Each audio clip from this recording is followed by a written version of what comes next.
오늘의 말씀, 사도행전 16장 3절부터 5절 말씀입니다. 바울이 그를 데리고 떠나고자 할새 그 지역에 있는 유대인으로 말미암아 그를 데려다가 할례를 행하니 이는 그 사람들이 그의 아버지는 헬라인인 줄 다 알미러라.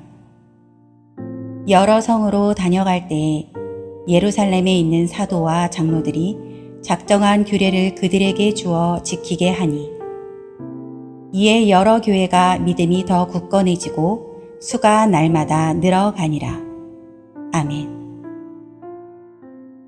마가복음 11장 17절에 보면 교회는 만민이 기도하는 집이라고 예수님께서 말씀하시는데 여기서 이 지칭하고 있는 이 만민이라는 이 단어의 뜻은 모든 민족이라는 그런 뜻을 가지고 있습니다.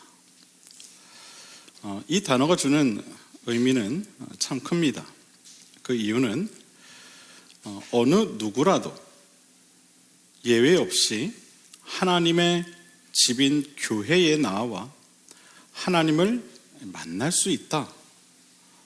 그러한 말이기 때문입니다. 누구나 예외 없이 가난한 사람이나 또 부자나 많이 배운 사람이나 또 그렇지 못한 사람이나 어린아이나 어른이나 백인이나 황인이나 흑인이나 할 것 없이 누구라도 하나님의 집인 교회에 나와 하나님을 만날 수 있다는 것이죠. 하나님은 예수님의 십자가 사건을 통해 이처럼 어느 한 사람도 예외 없이 하나님의 집으로 나올 수 있도록 교회의 문을 여셨습니다. 교회의 문턱을 낮추신 것이죠. 누구라도 교회에 들어올 수 있도록 말입니다. 실제로 이처럼 열려진 교회의 문으로 인해 초대교회에는 매우 다양한 사람들이 함께 하게 되었습니다. 그곳에는 헬라인이나 또 유대인이나 또 그 외에 이방인들도 함께 할 수 있게 되었습니다. 오늘날 우리나라식으로 말하면 이런 거죠. 경상도 사람이나 전라도 사람이나 강원도 사람이나 서울 사람이나 함경도 사람이나 심지어 할 것 없이 모두가 한 교회에 모여서 함께 예배하고 함께 먹고 즐기며 함께 자고 함께 지내는 일이 생기게 되었다는 겁니다. 여러분 잘 생각해 보십시오. 이처럼 다양한 사람들이 모여서 신앙생활을 한다면 어떤 문제들이 생겨날까요? 예를 들어 한쪽에서는 웜에 할렐루야요, 또 어느 쪽에서는 할렐루야요유, 아따 할렐루랑께. 서로 다른 어떤 이 지역적, 문화적 차이를 이해하지 못하는 데서 오는 그런 일들이 분명 생겨났을 겁니다.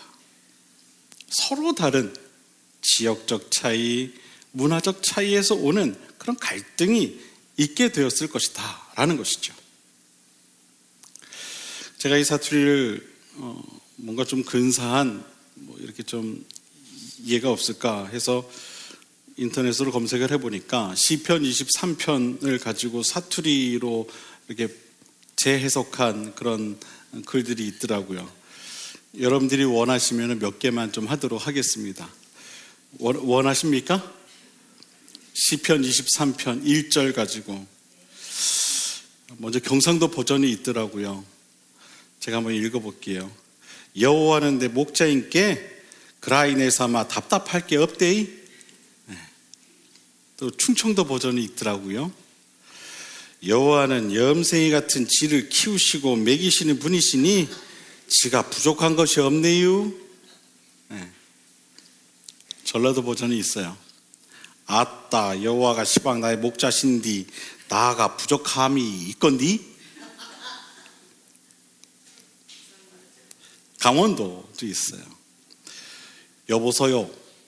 여호와는요 우리 목자래요. 내가요 부족한 게 한 개도 없잖소. 이지가지마카 주의간에 부족한 게 뭐이 있겠소. 달부 어려워요. 좀 어렵더라고요. 네. 그만하겠습니다.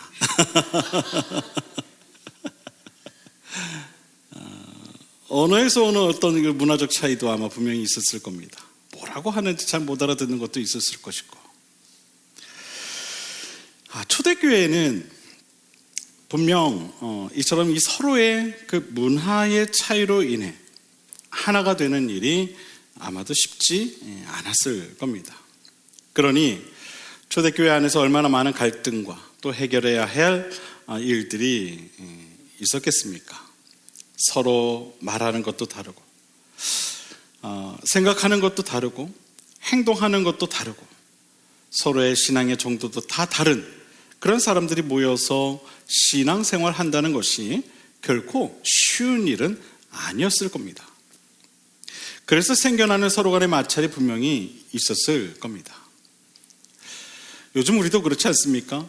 언젠가 제가 여러분들에게 말씀드렸지만 어느 교회에서 피아노 하나 때문에 담임 목사님과 장로님이 마찰이 생겼다는 거 제가 언젠가 이야기했었죠. 목사님은 이 새 피아노가 머리가 우측으로 가야 된다. 장로님은 아니다 좌측으로 가야 된다. 결국 어떻게 됐을까요? 목사님이 장로님께 져드리죠. 좋습니다. 장로님 말씀대로 피아노 머리가 왼쪽으로 가게끔 두시죠. 근데 예배 때마다 목사님이 그 피아노가 걸리적거리셨던 거예요. 그래서 1년 동안 하루에 일주일에 3cm씩 머리를 조금씩 옮겼대요. 1년 동안 계속해서. 근데 아무도 눈치를 못 채더래요. 그래서 결국 1년 뒤에 어떻게 됐을까요? 목사님이 원하는 대로 머리가 오른쪽으로 가게 되었다는 거예요. 글쎄요 여러분, 우리는 이런 아무 의미 없는 것 때문에 교회에서 갈등을 일으킬 때가 있지 않습니까? 그렇죠. 피아노 머리가 오른쪽을 향하든 그것이 왼쪽을 향하든 여러분 그것이 무슨 상관이 있겠어요? 서로의 취향 문제 아닐까요? 그렇죠. 생각의 차이 아닐까요? 그것이 우리 신앙의 본질과 무슨 상관이 있겠습니까? 그런데 우리는 그러한 문제 때문에 서로 갈등하고 때로는 다투기도 한다는 것이죠. 본질이 아닌 것을 가지고 때로는 이처럼 교회 안에서 서로의 취향이나 생각이나 문화적 차이가 달라서 마찰이 일어나기도 합니다. 왜냐하면 교회는 만민이 함께 하기 때문이죠. 만민이 함께 하기 때문에 그런 겁니다. 만민이 기도하는 집인 교회에는 이처럼 서로가 달라도 너무 다른 사람들이 존재한다는 것입니다. 우리 이 사실을 기억해야 돼요.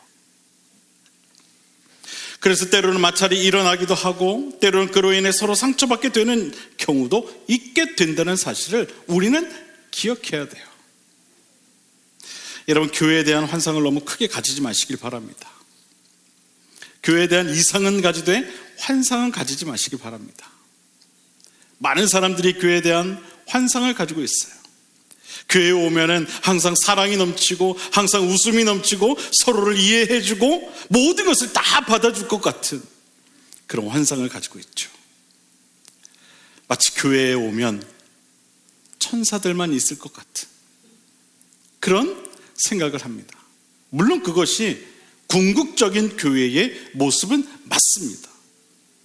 그러나 그 이상을 향해 달려가고 있는 것이지 아직 우리의 현실의 교회는 완성된 교회가 아니라는 사실 또한 우리는 결코 잊어서는 안 되는 것입니다.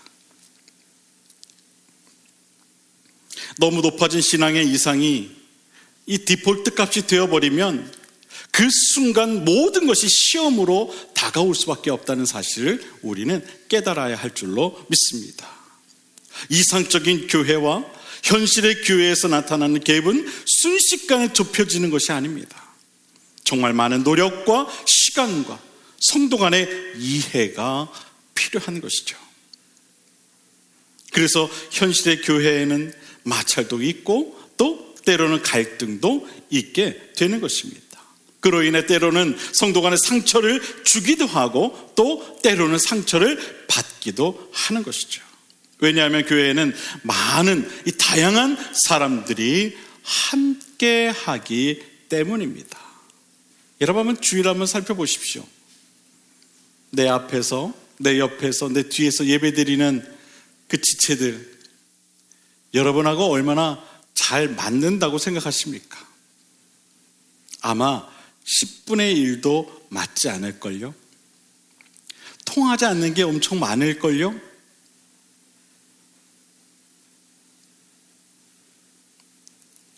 서로의 다름을 받아들이기까지는 정말 많은 시간이 필요한 겁니다. 그러니 여러분, 교회 안에서 상처받았다고 해서 여러분 그것을 이상하게 생각하지 마시길 바랍니다. 그것이 당연한 거예요. 당연한 거예요. 초대교회의 상황도요, 이와 같았습니다. 초대교회라고 해서 모든 것이 다 완벽했던 것이 아닙니다. 초대교회 역시 이런 갈등과 상처는 존재했었다라는 것이죠. 서로의 생각과 행동과 믿음의 모양이 달라서 서로를 불편히 여기게 되는 일들이 많이 있었습니다. 특히 그 가운데서 유대인과 이방인들 간의 갈등은 이루 말할 수 없었습니다. 유대인들은 이방인들에 대해 마치 접붙임 받은 자들 라고 하는 그런 생각을 가지고 있었습니다. 이방인들을 향해 너희들은 그저 우리에게 접붙임 받은 자들인 거야.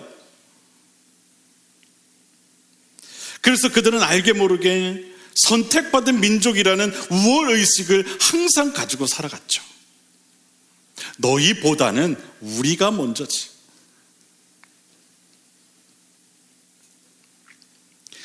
당시에는 이 유대인과 이방인을 가르는 확실한 표식이 하나 있었습니다. 바로 할례입니다. 고대로부터 이스라엘 민족은 이방 민족과의 이 구별을 나타내는 할례 의식을 행해왔어요. 그래서 그들은 항상 할례 의식을 통해 자신들이 하나님의 선택된 백성이라는 그런 인식을 해왔습니다. 그것은 예수님 당시에도 마찬가지였으며 예수님께서 부활하신 후 새롭게 시작된 초대교회 안에서도 마찬가지였습니다. 그 관습은 계속 이어졌다는 것이죠. 초대교회에 속해 있던 유대인들조차도 아직까지 이 할례의식이 곧 구원의 표식이란 그러한 생각을 가지고 있었습니다. 그래서 그들은 새로운 신앙 공동체인 이 초대교회 안에서조차 할례받은 자신들과 그렇지 못한 이방인들과는 엄연한 차이가 있다는 편견을 여전히 버리지 못했습니다. 이방인 그리스도인 그들은 할례 받지 못한 자들, 곧 구원의 표식이 없는 자들이라는 생각이 항상 있었다는 것이죠. 실제로 오늘 본문에 나오는 예루살렘에서 사도와 장로들이 작정한 규례들이 바로 이러한 유대인들과 이방인들 간에 존재했던 이 할례에 관한 마찰을 해소하기 위한 그런 규례들이었음을 보게 됩니다. 하도 초대교회 안에서 야야야 너 이방인이었지, 야 너 구원 받았어, 야 그럼 너 일로 와, 할례 받아야 돼, 너 이거 안 받으면 안 되는 거야, 이걸 받아야만 되는 거야, 이런 문제로 항상 갈등이 있다 보니까 당시 사도들과 장로들이 이 문제를 해결하기 위해 새로운 규례를 정했다는 것이죠. 사도행전 15장 1절을 보게 되면 유대로부터 찾아온 어떤 형제들이 안디옥 교회에서 모세의 율법에 관하여 가르치며 이방인들도 모두가 할례를 받아야만 구원을 받게 될 것이라고 가르쳤다는 증언이 나옵니다. 이것은 그만큼 초대교회 내에 아직까지 유대인과 이방인들 간의 서로에 대한 편견이 남아 있었다는 증거입니다. 그래서 결국 이런 문제가 발단이 되어서 사도 바울과 바나바는 예루살렘으로 향하게 되었고, 그곳에서 여러 사도들과 장로들과 함께 초대교회 안에 남아있는 서로 간의 그러한 그 그릇된 편견들을 없애고 성도 간에 지켜야 할 올바른 신앙의 지침을 주기 위해 규례를 정하게 되었던 것입니다. 이 규례에 관한 정확한 문헌은 남아있지 않지만 15장을 보면 야고보 사도께서 이런 증언을 합니다. 15장 19절 20절을 보게 되면, 그러므로 내 의견에는 이방인 중에서 하나님께로 돌아오는 자들을 괴롭게 하지 말고 다만 우상의 더러운 것과 음행과 목매어 죽인 것과 피를 멀리하라고 편지하는 것이 옳으니. 이 말씀은 할례받은 유대인들은 그렇지 않은 이방인들이 초대교회 안으로 들어오는 것을 자신들의 잣대로, 즉 모세의 율법을 가지고 규정하지 말라는 것과, 또 이방인들은 초대교회에 속하기 위한 최소한의 규칙은 지켜줄 것을 권면하는 그런 내용입니다. 그렇게 해서 서로가 서로를 예수 그리스도의 은혜 안에서 한 형제로 혹은 한 자매로 인정할 것을 권면하고 있는 것입니다. 서로의 다름으로 인한 갈등은 예수 그리스도의 은혜 안에서 한 몸으로 부르심을 받은 자들에게 옳지 않음을 지금 가르치고 있는 것입니다. 여러분, 교회에서 성도 간에 서로가 서로의 다름을 받아들이는 것이 얼마나 중요한 일인가를 우리는 깨달아야 합니다. 받아들인다는 것은 그 사람을 인정하는 것이고 어떠한 편견도 갖지 않는 것을 말합니다. 상대의 생김새나 그가 가지고 있는 것이나 그가 외형적으로 나타내는 모든 것을 있는 그대로 받아들이는 것을 말합니다. 교회는 이처럼 서로의 다름을 충분히 인정하고 받아들일 때 부응하게 되어 있습니다. 아무도 못 믿으시는 것 같아요. 그게 진짜 부응이 돼요? 여러분, 교회는요, 서로의 다름을 먼저 인정할 줄 알아야 돼요. 인정할 줄 알아야 돼요. 서로에 대한 편견과 고집이 있어서는 안 된다는 거예요. 여러분, 이것은요, 역사적 사실입니다. 역사적 사실이에요. 오늘 본문 말씀이 이를 뒷받침해 주지 않습니까? 오늘 본문을 보면은요, 여러 성으로 다녀갈 때에 예루살렘에 있는 사도와 장로들이 작정한 규례를 그들에게 주어 지키게 하니 이에 여러 교회가 믿음이 더 굳건해지고 수가 날마다 늘어갔다. 할렐루야. 형제요, 자매요, 서로의 다른 그런 관습으로 인해 다투지 마십시오. 평가하지 마십시오. 그저 서로를 받아들이십시오. 그리고 최소한의 규칙만 여러분이 잘 지켜주십시오. 그러면 됩니다. 유대인이라 자랑하지 말고 이방인이라 또 소외되지 말고 서로가 서로를 인정하십시오. 성경은 우리에게 분명히 이야기하고 있습니다. 그처럼 그들이 그 주어진 규례를 지켰더니 여러 교회가 믿음이 더 굳건해지고 수가 날마다 늘어갔다. 할렐루야. 유대인들과 이방인들 간에는 선택받은 자와 접붙임 받은 자라는 마음의 벽이 있었습니다. 그런데 그들이 예루살렘에 있는 사도들과 장로들이 정한 규례대로 서로를 인정하고 받아들이게 되자 믿음이 더 굳건해지고 그 수가 날마다 늘어가게 되었다. 성경은 우리에게 분명히 증거하고 있습니다. 여러분, 이것은요 굉장히 중요한 영적인 원리입니다. 하나님 앞에서는요 먼저 된 자 없고 나중 된 자 없는 거예요. 하나님 앞에서는.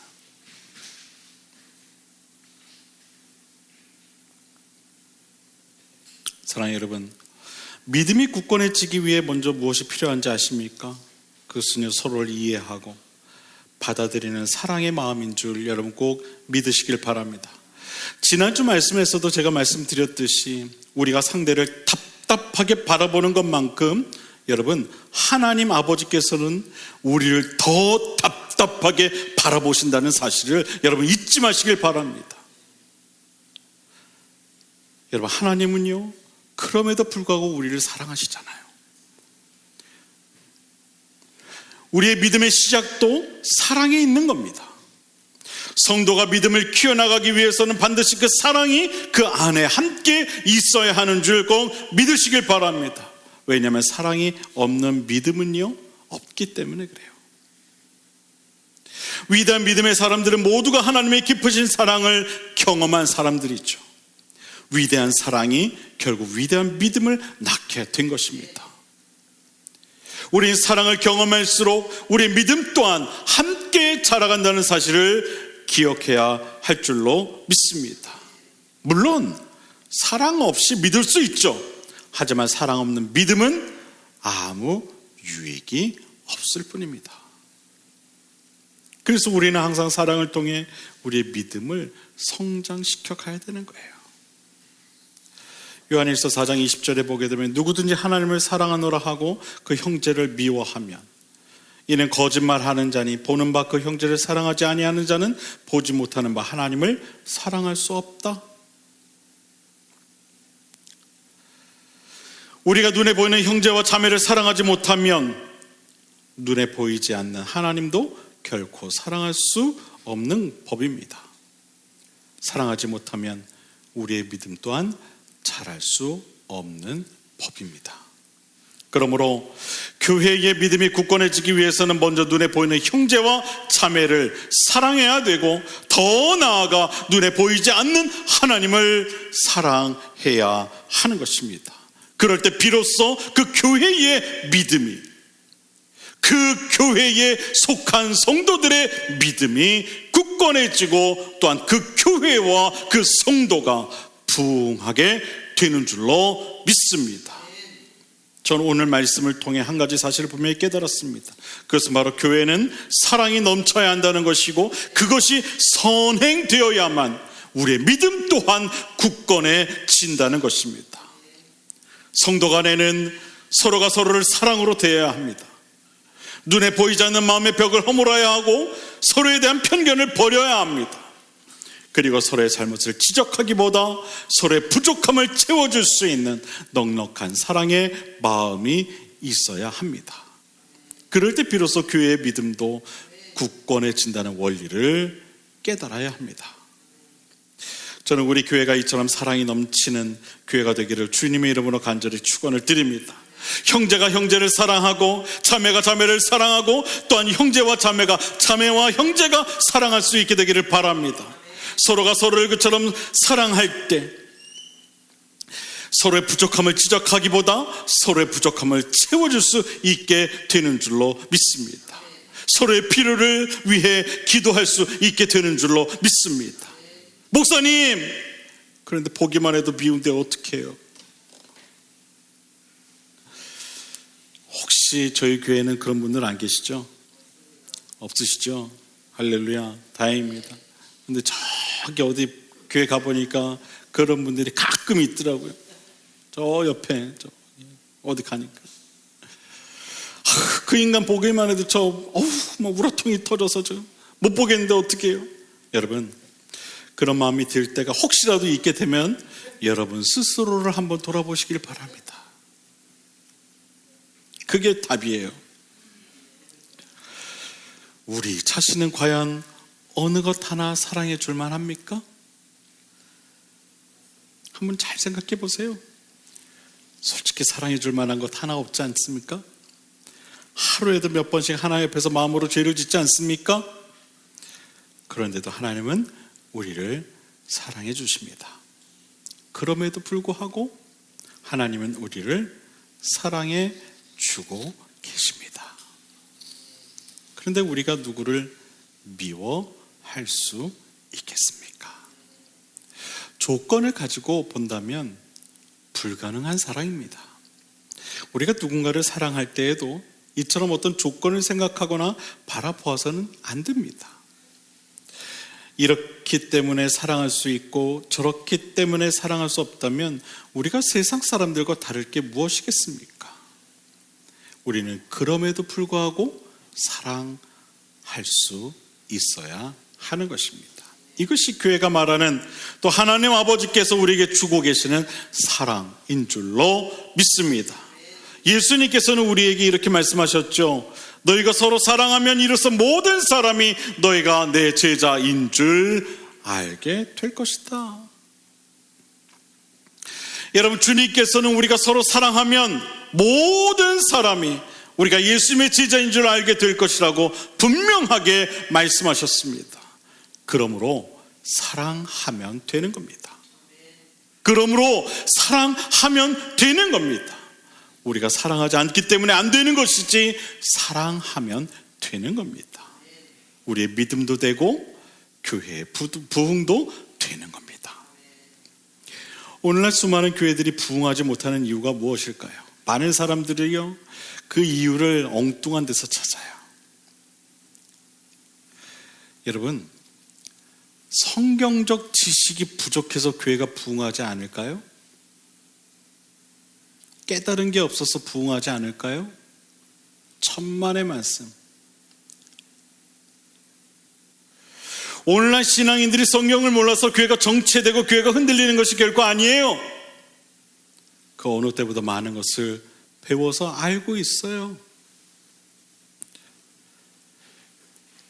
또는 교회에 대한 열심이 없어서일까요? 그것도 아니에요. 그 어느 때보다 얼마나 열심을 냅니까? 그래서 봉사도 열심히 하고 선교도 열심히 하고 전도도 얼마나 많이 열심히 합니까? 그런데 왜 점점 교회가 부흥하지 못하고 오히려 쇠퇴하는 걸까요? 이유가 무엇일까요? 교회가 사랑이 식어졌기 때문에 그래요. 잘 들으셔야 돼요. 사랑이 식어졌기 때문에 그래요. 이것은 회개해야 할 문제입니다. 사랑이 없어요. 우리 입술을 보면은 그것이 증거로 나타나요. 우리 입술을 보면. 신앙의 지식은 뜨거워졌지만 사랑의 마음은 차가워졌기 때문입니다. 그래서 오늘날 많은 교회들이 위기 가운데 놓여지게 된 거예요. 우리의 언어의 습관을 한번 돌아보세요. 얼마나 많은 험담과 비판과 서로를 향한 손가락질을 많이 합니까? 솔직히 그렇지 않습니까? 솔직히 그렇지 않습니까?